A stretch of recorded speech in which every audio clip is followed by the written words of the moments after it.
Hare Krishna, everyone. Thank you for joining this morning. Srila Bhagavatam Sangha and attentive Japa.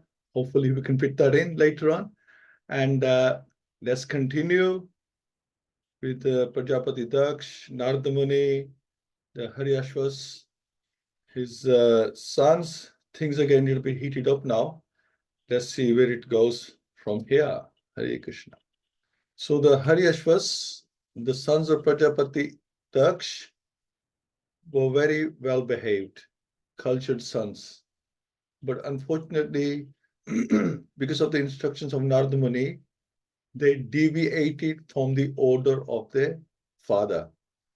When Daksh heard this news, which was brought to him by Nārada Muni, he began to lament. So Nārada Muni actually himself went and told him firsthand what he had done. 10,000 sons left home. Although he was the father of such good sons, he had lost them all. Certainly, this was lamentable. The Haryashvas, the sons of Prajāpati Dakṣa, were certainly well behaved, learned, and advanced. And in accordance with the order of their father, they went to perform austerities to beget good sons for their family. But Nārada Muni took advantage of their good behavior and culture to properly direct them not to be involved with this material world, but to use their culture and knowledge to end their material affairs.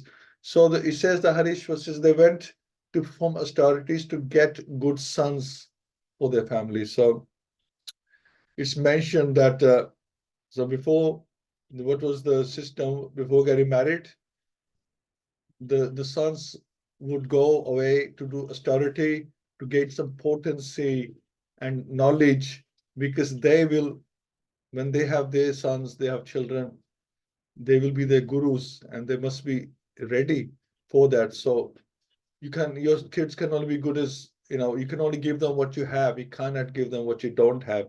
So they used to build them up spiritually before they had children. So very good way. And when news of this was brought to Prajāpati Dakṣa, the Prajāpati, instead of being happy with the actions of Nārada Muni, was extremely sorrowful.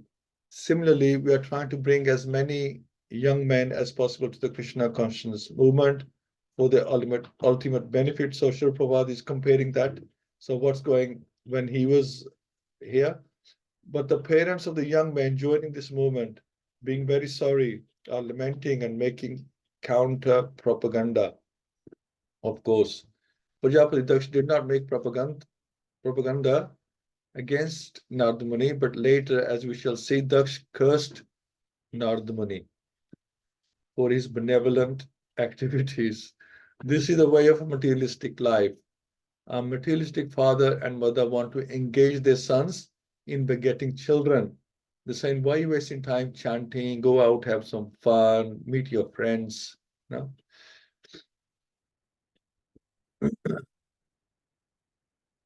They are not unhappy with when their children become spoiled, useless citizens, but they lament when they join the Krishna consciousness movement to achieve the ultimate goal of life. They are not this animosity between parents and the Krishna consciousness movement has existed since time immemorial. So there's nothing new here. When in the Western world, it was also there in India as well, that people didn't like their children at young age giving up everything. Even Nārada Muni was condemned, not to speak of others, since time immemorial. So Nārada Muni never gives up his mission. That's the way. To deliver as many fallen souls as possible, he continues playing his musical instrument and vibrating the transcendental sound, Hare Krishna, Krishna Krishna, Hare Hare, Hare Rama, Rama Rama, Hare Hare. So that is the method. Let's pray. Om Namo Bhagavate Vasudevaya. Om Namo Bhagavate Vasudevaya. Om Namo Bhagavate Vasudevaya. Mukram Koti Vachalam Pangum Lamyatigrim Yat Kripatam Modashi Gurundin Taranam. Ramananda Madhvam Shri Chaitanya Ishwaram. Narayam Namaskritya Naram Cheva Narotamam Devim Sasvityasam Tato Jayamaduriyat Nascha Parishu Abdurishu Nityam Bhavasevya Bhagavad Sevya Bhagavati Uttam Shloke Bhakti Bhavati Neshtaki. When Prajāpati Dakṣa was lamenting for his children, Lord Brahma pacified him with instructions, and thereafter Dakṣa begot 1,000 more children in the womb of his wife Panchajani. This time his sons were known as Savala Ashvas. In accordance with their father's order to beget children, the second group of sons also went to Narayan Saras. So they went to the same place as the elder brothers, same place where the brothers had previously attained perfection by following the instructions of Narada. So the 10,000 sons left home under the instructions of Nārada Muni. So Daksh had more sons. This time he had 1,000 sons, and they are in the same situation right now in a similar environment, and see what happens. Undertaking great vows of austerity, the Savalashvas remained at that holy place. Prajāpati Dakṣa sent his second group of sons to the same place where his previous sons had attained perfection. He did not hesitate to send his second group of sons to the same place, although they too might become victims of Narada's instructions. Victims. According to the Vedic culture, one should be trained in spiritual understanding as a brahmachari before entering household life to beget children. This is the Vedic system. Thus, Prajāpati Dakṣa sent his second group of sons for cultural improvement. And I think they are thinking of doing something like this, not exactly that, but here the Prime Minister is, he wants children or teenagers to do some service, right? So, improve them, get them used to do some work, and, culturally improve them as well. Despite the risk that because of the instructions of Narada, they might become as intelligent as their older brothers. So as a dutiful father, he did not hesitate to allow his sons to receive cultural instructions concerning the perfection of life, depending upon them to choose whether to return home back to Godhead or to rot in this material world in various species of life. So in all circumstances, the duty of the father is to give cultural education to his sons, who must later decide which way to go. So I don't know why Prajāpati Dakṣa was so angry when he understands that the children must make their own decision, their own way in life, which way they want to go, because it's their life end of the day. Responsible fathers should not hinder their sons who are making cultural advancement in association with Krishna consciousness movement. This is not a father's duty. The duty of father is to give his sons complete freedom to make his choice after becoming spiritually advanced by following the instructions of the spiritual master. So now at Narayan Saras, the second group of sons performed penances in the same way as the first. They bathed in the holy water, and by its touch, all the dirty material desires in their hearts were cleansed away. They murmured mantras beginning with Omkara and underwent a severe course of austerities. Every Vedic mantra is called Brahm because each mantra is preceded by the Brahm Akshar, Om or Omkar. For example, Om Namo Bhagavate Vasudevaya. Lord Krishna says in Bhagavad-Gita, Pranav Sarva Videshu. In all Vedic mantras, I am represented by Pranav or Omkar. Thus, chanting of the Vedic mantras beginning with Omkar is directly chanting of Krishna's name. There is no difference whether one chants Omkar or addresses the Lord as Krishna. The meaning is the same, but Sri Chaitanya Mahaprabhu has recommended that in this age one chant the Hare Krishna mantra, Hare Nam Eva Kevalam.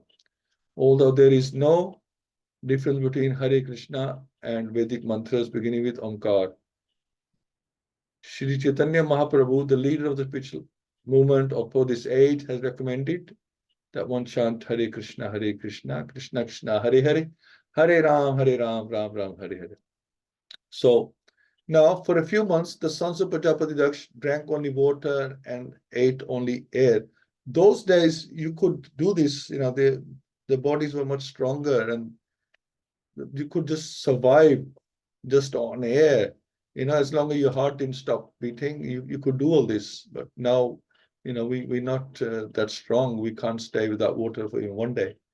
Thus, undergoing great austerities, they recited this mantra.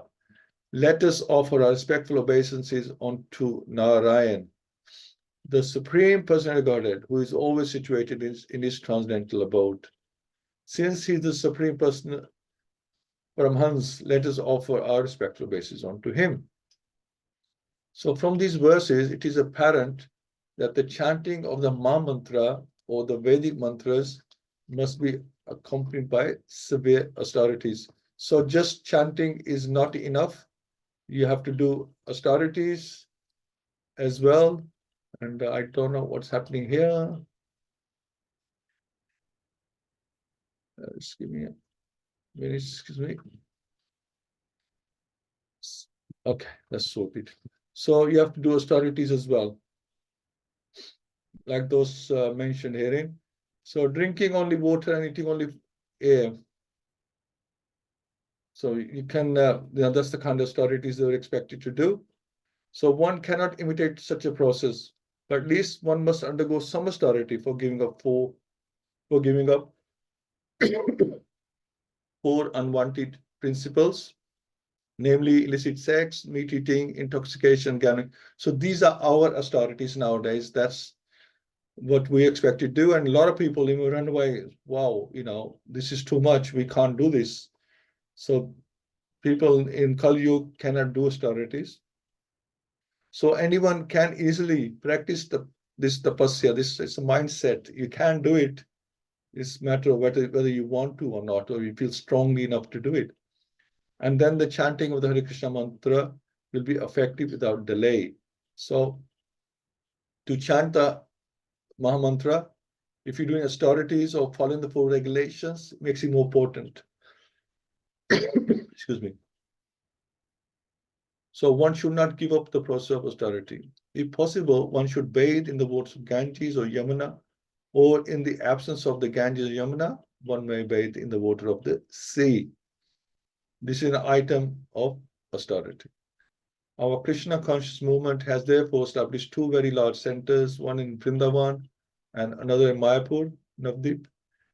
There one may bathe in the Ganges or Yamuna, chant the Hare Krishna mantra, and thus become perfect and return home back to God. So these are purification systems that one can use in the Kali Yuga.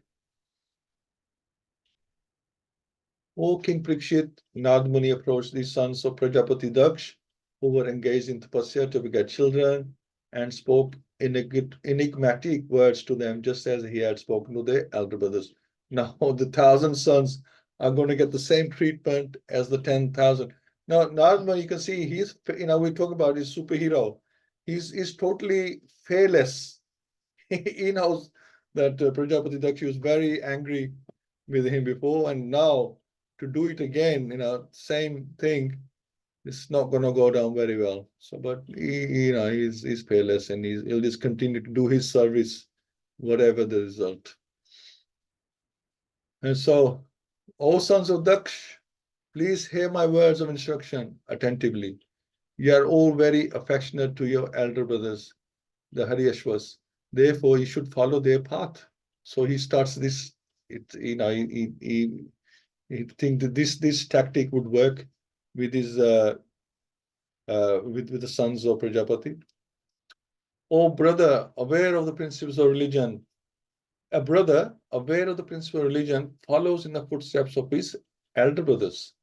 Because of being highly elevated, such a pious brother gets the opportunity to associate and enjoy with demigods like the Maruts, who are all affectionate to their brothers. So he's giving an example of the Maruts. According to their belief in various material relationships, people are promoted to various planets. Here it is said that one who is very faithful to his brothers should follow a path similar to theirs and get the opportunity for promotion to Marud Lok. Nārada Muni advised Prajāpati Dakṣa second group of sons to follow the elder brothers and be promoted to the spiritual world. So Shukadeva Goswami continued, "O best of the advanced Aryans, after saying this much to the sons of Prajāpati Dakṣa, Nārada Muni, whose merciful glance never goes in vain, left as he had planned."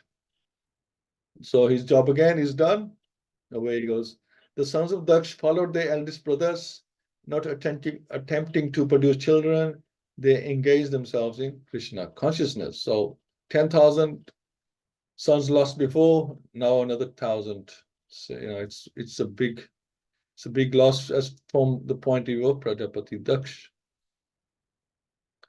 The several ashwas took to the correct path, which is obtained by the mode of life meant to achieve a devotional service, or the mercy of the Supreme Personality of Godhead. Like knights, they have gone to the west, and they have not returned even until now. At this time, Prajāpati Dakṣa observed many inauspicious signs.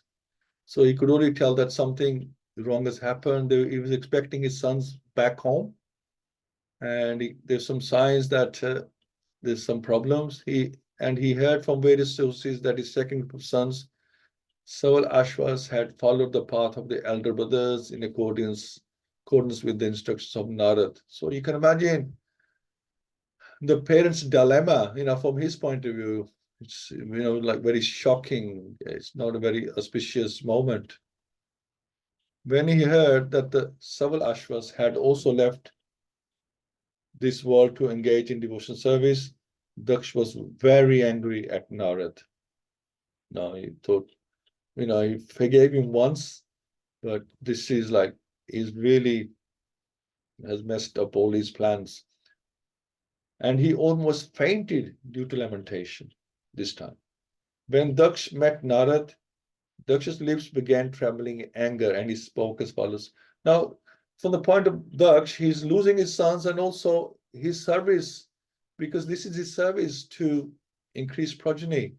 And he feels that somebody is interfering in his service, and he's really not happy. Srila Vishwanath Chakravarti Thakur comments that Nārada Muni had delivered the entire family of Sambhuva Manu. So Nārada Muni was on a mission with his family, beginning with Priyavrat and Uttanpad, the father of Dhruv. He had delivered Uttanpad's son Dhruva, and had even delivered Prachinabhari, who was engaged in food activities. Nevertheless, he could not deliver Prajāpati Dakṣa. So he'd gone down the lineage, delivering them all, but he was stuck on Prajāpati Dakṣa. But that doesn't mean he won't try. Prajāpati Dakṣa saw Nārada before him, because Nārada had personally come to deliver him. So Nārada Muni took the opportunity to approach Prajāpati Dakṣa in his bereavement, because the time of bereavement is a suitable time for appreciating Bhakti Yoga. As stated in Bhagavad-Gita, 4 kinds of men: Artha, one who is distressed; Artharthi, one in need of money; Jigyasu, one who is inquisitive; and Gyani, a person in knowledge. Try to understand devotional service. So there has to be like some impetus for you to want to understand whether you are in distress, or you are in need of something, or you find some curiosity about something, or you want to increase your knowledge for one reason or another. Then you would, otherwise life is going by. Why do you need to go out of your way to learn something or try to understand something? Everything's going well, then why, if nothing's broken, why you want to mend it? It's fine. But there comes a time in your life that you question things, or you're put in a position that you need help. So Nārada took the opportunity to instruct him regarding liberation from material bondage. So Nārada, Prajāpati is already upset with him, and Nārada is now trying to, instruct him as well. I don't think that will go down too well either. Prajāpati Dakṣa said, "Alas, Nārada Muni, you wear the dress of a saintly person, but you are not actually a saint. Indeed, although I am now in Krishna life, I am a saintly person." So Dakṣa says, "I am a saintly person. By showing my sons the path of renunciation, you have done me an abominable injustice." Prajāpati Dakṣa condemned Nārada because Nārada a brahmachari who could beg from door to door, had made sannyasis of Daksha's sons, who were being trained to be grastas. Daksha was extremely angry at Nārada because he thought that Nārada had done him a great injustice. According to Daksha's opinion, Nārada Muni had misled Daksha's inexperienced sons. Daksha regarded sons as innocent boys who had been misled, but when Nārada showed them the renounced order of life, because he feels that they weren't ready to do all this, that wasn't what they were supposed to do, and they got misled into all this. Because of all these considerations, Prajāpati Dakṣa charged that Nārada Muni was a sadhu, not sadhu, a sadhu, and should not have adopted the dress of a sadhu. So Srila Prabhupada mentioned that sometimes a saintly person is misunderstood by grastas, especially when he instructs their young sons to accept Krishna consciousness. Generally, a grasta thinks that unless one enters grasta life, he cannot properly enter the renounced order. If a young man immediately adopts the path of the renounced order in accordance with the instructions of Nārada, or a member of his disciplic succession, his parents become very angry. This same phenomena is occurring in our Krishna conscious movement because we are instructing all the young boys in the Western countries to follow the path of renunciation. We allow grasta life, but a grasta also follows the path of renunciation. So eventually, you can either renounce at the beginning after brahmachari, or you renounce after being a grasta. When even a grasta has to give so many bad habits that his parents think his life has been practically destroyed, we allow no meat eating, no illicit sex, no gambling, and no intoxication. And consequently, the parents wonder how, if there are so many no's, one's life can be positive. In the Western countries especially, these four prohibited activities practically constitute the life and soul of the modern population. And we see that, no meat eating. If you go on holiday, well, you can forget it, because if you like to drink and you like to eat meat, then it's a perfect place. And if you don't do these things, then basically you're looking for Krishna ISKCON temple, if you can find one, so to continue staying there. Otherwise, you're a little bit lost in wherever you go. It's like that. In the West country, especially, these four activities practically constitute the life and soul of the modern population. Therefore, parents sometimes dislike our movement, just as Prajāpati Dakṣa disliked the activities of Nārada and accused Nārada of dishonesty. Nevertheless, although our parents may be angry at us, we must perform our duty without hesitation, because we are in the disciplic succession from Nārada Muni. So we follow in the footsteps of Nārada Muni. Srila Prabhupada followed in the footsteps of Nārada Muni. He knew what's going to happen because he already seen that with Nārada Muni. So parents will curse us. Well, Prabhupada, he said, parents have cursed me because he's going around the world. He couldn't stay in one place like that. So it doesn't matter what the results will be. Without fear, you have to carry out the orders, the instructions of the Lord, or what the scriptures say, what Krishna says in his scriptures, because you're not doing anything wrong. You're helping people to elevate. There is nothing wrong with that. You're not breaking any God's laws, or even modern laws. You're not breaking any laws. Nobody's unless you're causing a nuisance, you're not going to get arrested for giving spirituality to people. At least I hope you're not. Things do happen.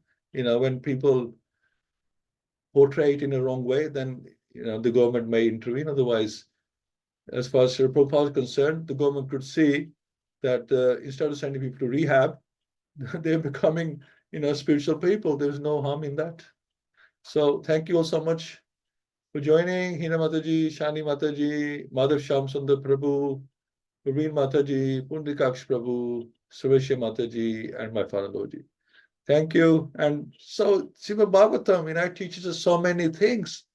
It gives live examples of how things happened and what happens when we're trying to help people. But so it shouldn't come as a shock. It's quite a normal thing to happen. It's fine. Swashi Mataji, Hare Krishna.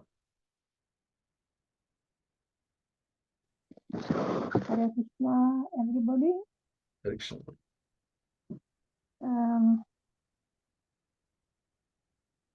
Very nice instruction, very nice story of Bhagavatam. Bhagavatam is a wonderful, scripture. Just like in the material world, every father, like if a father is a doctor or he's a lawyer, he wants his sons to be a doctor or lawyer. That's his wish, and then he sends them to the university to learn more, to further education. So that he did the same in his own way. He was right, and he sent his sons. His like they were supposed to have a family life, like for the population. So he sent them to do austerity, to better themselves, to improve themselves in the behavior and everything. But he forgot that family life, if you have a family life, you have material enjoyment, but that material enjoyment is cause of unhappiness and suffering. And we enjoy, but we suffer as well. And the real happiness is serving the Lord. You find bliss in that, and serving the pure devotees. And Daksha wanted the sons to learn that way, to serve the Lord. And he wanted them to get detached from what they were doing. And that's why Nārada Muni gave good instruction to the sons, because he realized they were very advanced in spiritual knowledge. And but Daksha, he was thinking different way, and he thought Nārada Muni, they're gonna follow Nārada Muni, because Nārada Muni is a sannyasi and he's begging door to door, and he might let his sons to be beggars. And so he wanted to prevent that. And that's why he went and for the austerity, like before they should do austerity, they won't drink water for so long, they don't drink, don't eat food for so long. We can't do that in Kali Yuga. So in Kali Yuga, at least Prabhupada, we gave four austerities we can follow: the gambling, no more cheating, no interpretation, no reception. And he was insulting Nārada Muni. Daksha was insulting Nārada Muni. He said so many things to him.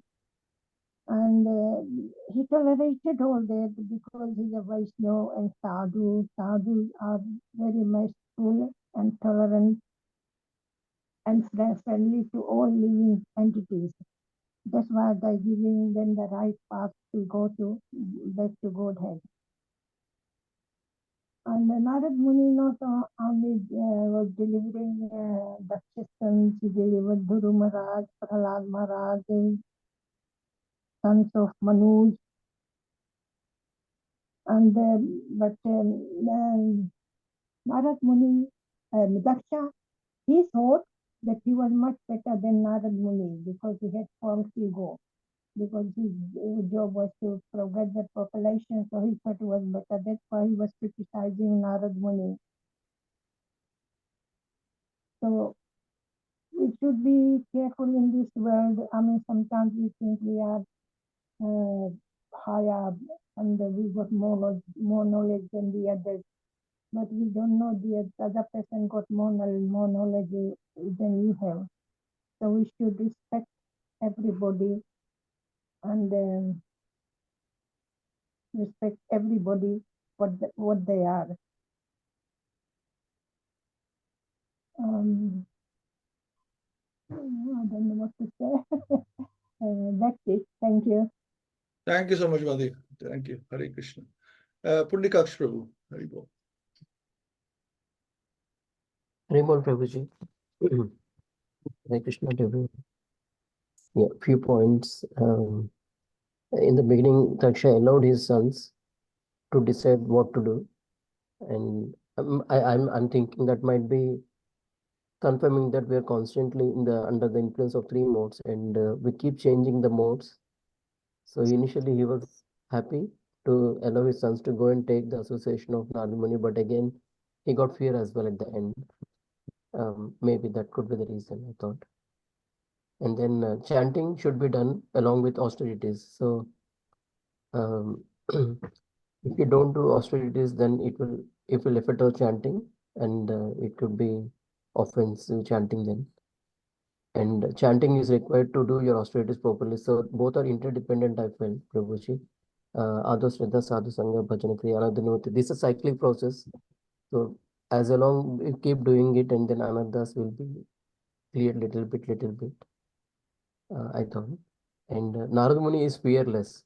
So yesterday I was listening to Gaurang Darshan Pras Prabhuji class on chapter 16. He said, fearlessness doesn't mean that not having any fear, but overcoming the fear for the higher purpose. So we met during this retreat. We met a Prabhuji called Patri Prabhu. I mean, I've been talking about that Prabhuji whole week actually. I think most of the people who have come from retreat might be remembering him. He was an army officer. Maybe that makes him most fearless as well. But as soon as he connected to Srila Prabhupada, he is in the movement. And one time he get all crazy ideas. So one time he thought, okay, why not I do kirtan in casino? And during a New Year period, he went inside the casino at around 12 o'clock. He stopped their music and put Harinam and started giving Harinam to everyone there. So for the higher purpose, you can overcome the fear. I thought, yeah. Thank you. Yes. And one more thing, Prabhuji. Sure. Nārada is fearless because, like, again, Gauranga Prabhu during the retreat, he mentioned one quote like, "Broom is ready to get dirty if the room is going to get cleansed." So Nārada Muni can take anything if you think that he can make other people disciples of the Lord. That's it, Prabhuji. Hare Krishna. Brilliant. Yeah, I mean, Prabhupada would say as well, become an instrument if it helps, if it's for a higher cause, yeah, become an instrument. And it's very fortunate as well if we have the opportunity or the empowerment and the ability to become an instrument, because not everybody has that chance, right? So if Krishna gives you the opportunity to do a service, in whichever capacity, then it cannot be auspicious. It's for our own advancement, because we are also purifying and advancing. So brilliant. Yeah. Thank you so much. Shani Mataji, still listening, or would you like to share anything? She joined very late. Okay. Praveen Mataji, Hare Krishna. Hare Krishna, Prabhuji. Thank you. Very nice realization by everyone. Yeah, we're reading chapter 16, the divine and demonic nature. So, I could just relate to that. We're talking about austerities of do's and don'ts, even there in, I think, text 6. The Lord says, how important it is to follow the Vedic injunctions. So we have to follow the do's and don'ts. So Srila Prabhupada has given us the do's and don'ts. So these are austerities to progress in our spiritual life. And also we were talking how we are surrounded by all these demonic leaders, all over, and how it is affecting. And in the name of modernism, people, they just think eating and drinking is the way to life. So Srila Prabhupada has put, people think, just to become rich, earn, and then why people are earning, even now we see, because they want to have parties, drink, drugs, and all that.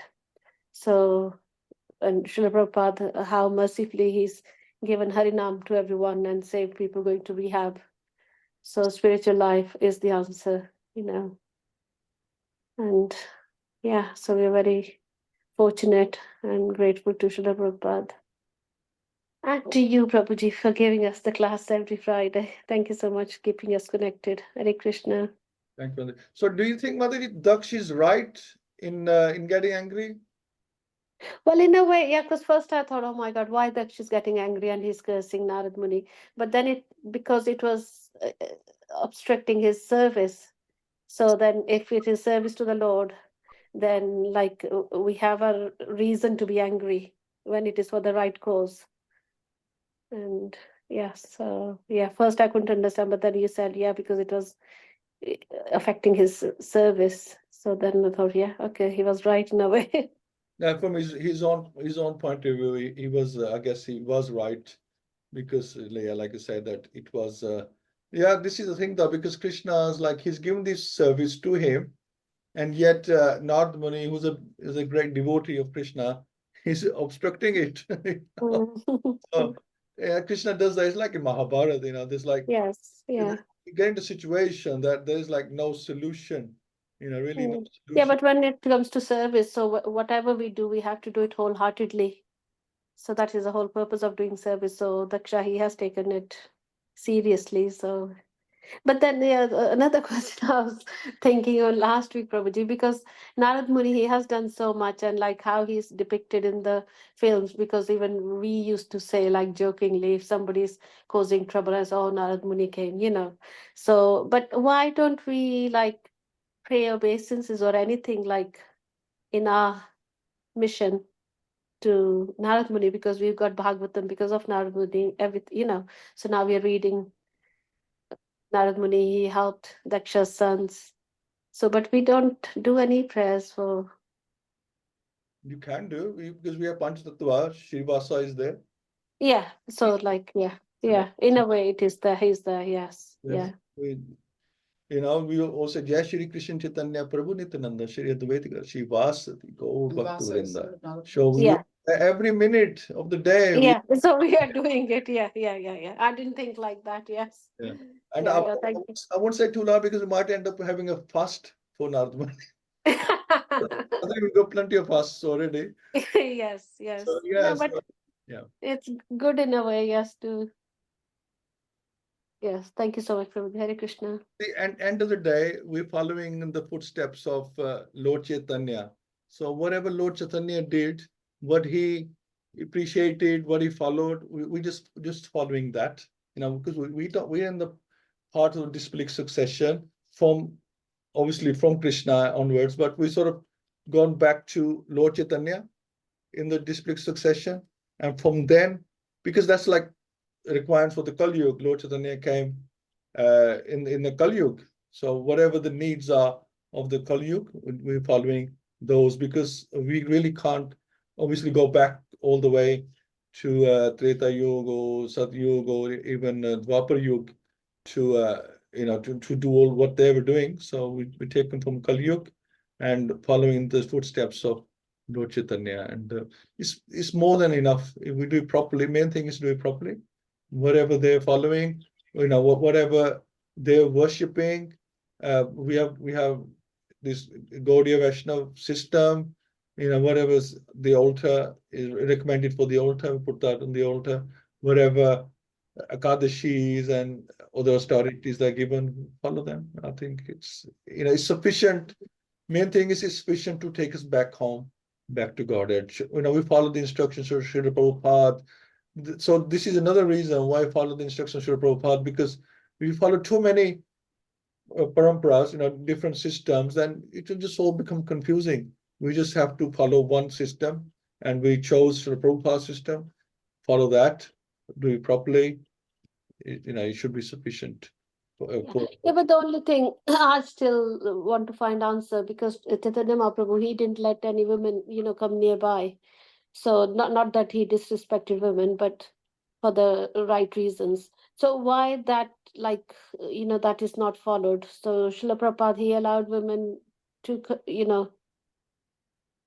Yeah, there is an answer, but I'm not going to go because we miss our chanting. I think Radharani wants to say something. Yeah, yeah. Okay, Prabhuji. No, at any other time, Prabhuji. Quickly. Thank you. Hare Krishna. Thank you. Nārada Muni is also part of our disciplic succession, so he's there.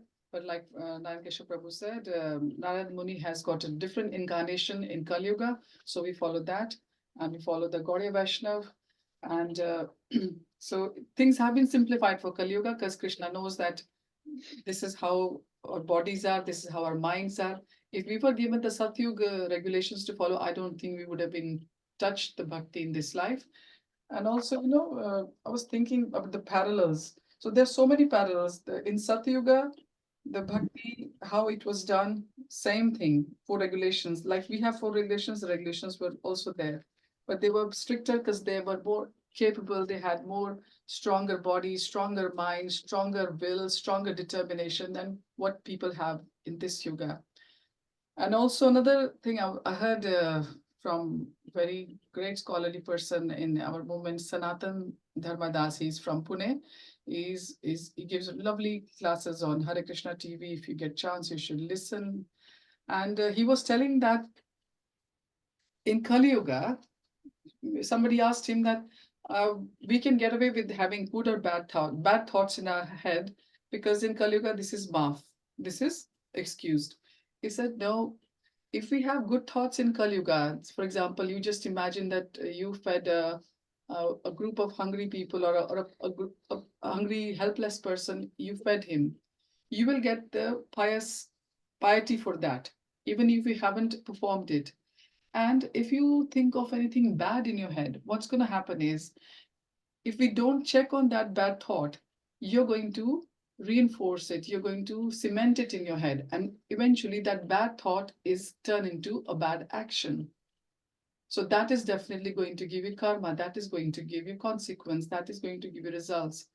So just to imagine that, oh, in Kali Yuga we are okay to think bad things, but you're okay to think something bad once, maybe, or maybe at the most twice.